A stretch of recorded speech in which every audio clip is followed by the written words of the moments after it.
La misa, presencia del sacrificio de la cruz. Capítulo primero. El único sacrificio redentor. 1. Un universo de redención. Catástrofe y redención, su constante imbricación existencial. Según San Pablo, el estado concreto y existencial de la humanidad no representa en manera alguna una situación natural y normal, sino la catástrofe de un estado privilegiado en el que el hombre vivía en gracia y fuera del poder de la muerte. Es, por tanto, un estado no de simple ausencia de la gracia, sino de privación de la gracia, de pecado, en el que la muerte aparece como un castigo. El sueldo del pecado es la muerte. Romanos 6:23.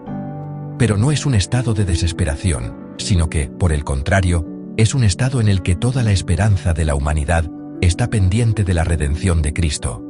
El sueldo del pecado es la muerte, pero la dádiva de Dios es vida eterna en Cristo Jesús, Señor nuestro. Romanos 6:23. El pecado de Adán, al que se había asociado la muerte, pero del árbol de la ciencia del bien y del mal, el día que de él comieres ciertamente morirás. Génesis 2:17. Ha pasado a sus descendientes, y es por virtud de esta transmisión por la que mueren, no por sus pecados personales, puesto que murieron también antes de Moisés, cuando ninguna ley divina castigaba con la muerte los pecados personales.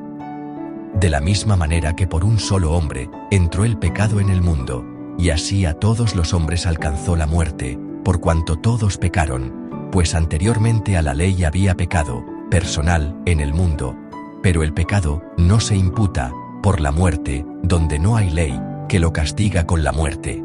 Sin embargo, reinó la muerte desde Adán a Moisés, aún sobre los que no habían pecado con una transgresión semejante a la de Adán, y por tanto, no habían pecado transgrediendo una ley divina sancionada con la pena de muerte, figura de aquel que había de venir. Romanos 5:12-14. Y es por razón de esta transgresión, la del pecado de Adán, por la que mueren niños que no pecaron personalmente.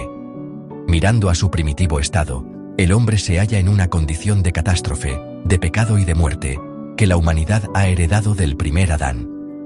Pero el primer Adán es figura o tipo del segundo. La catástrofe del primer Adán clama por la redención del segundo Adán. Esta no consiste en un volver al estado primitivo, sino en entrar en un estado mucho más misterioso, que en conjunto será mejor. Mas no cuál fue el delito, así será el don. Pues, si por el delito de uno solo los que eran muchos murieron, mucho más la gracia de Dios, y la dádiva en la gracia de un solo hombre, Jesucristo, se desbordó sobre los que eran muchos. Y no como por uno que pecó, así fue el don. Porque la sentencia, arrancando de uno solo, acaba en condenación. Mas el don, partiendo de muchas ofensas, se resuelve en justificación. Pues si por el delito de uno solo, reinó la muerte por culpa de este solo, mucho más los que reciben la sobreabundancia de la gracia y el don de la justicia, reinarán en la vida por uno solo, Jesucristo. Romanos 5:15-17. Lejos de vivir en una condición existencial normal, la humanidad vive en una condición existencial misteriosa, donde coexisten y se entrecruzan un misterio de pecado y condenación, y un misterio de perdón y justificación.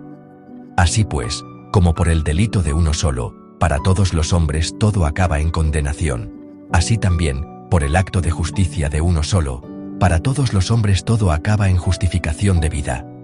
Pues como por la desobediencia de un solo hombre fueron constituidos pecadores los que eran muchos, así también por la obediencia de uno solo, serán constituidos justos los que son muchos.